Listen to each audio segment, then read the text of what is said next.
नाज़रीन, नापरकोट थाने जा तमाम ब्रेकिंग न्यूज़ आया जेका सां शेयर कयूं पिया। नापरकोट लगो खानपुर के कच्चे में धाड़ियलनि के खिलाफ़ एसएसपी शिकारपुर शाज़िब चाचड़ की अगवानी में पुलिस और रेंजर्स जो ऑपरेशन जारी है। नापरकोट थाने की हद में पुलिस और डोहारन विच में मुकाबले दौरान पुलिस की फायरिंग में तेगानी गैंग जो सरबराह पुलिस एहलकार शहीद मनोहर अली जतोई और फोटोग्राफर हसीब शेख शहीद वाक़े समेत 33 संगीन केसन में घुरबल दाड़ेल फरीद तेगानी मारिजी वियो ऐं संदसि साथी ॾोहारी मज़ारी तेगानी के पुलिस ज़ख़्मी हालत में गिरफ़्तार करे वरितो आहे।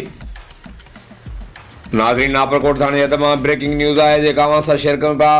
नापरकोट लगो खानपुर के कच्चे में धाड़ियलनि के खिलाफ़ एसएसपी शिकारपुर शाज़िब चाचड़ की अगवानी में पुलिस और रेंजर्स जो ऑपरेशन जारी है।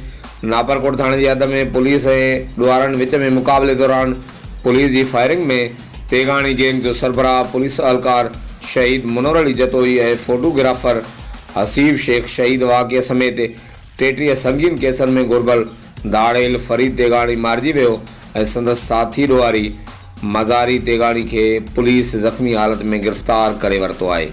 हर वक्त आगाह लाइ ॾिसंदा रहो JTN न्यूज़ नापरकोट।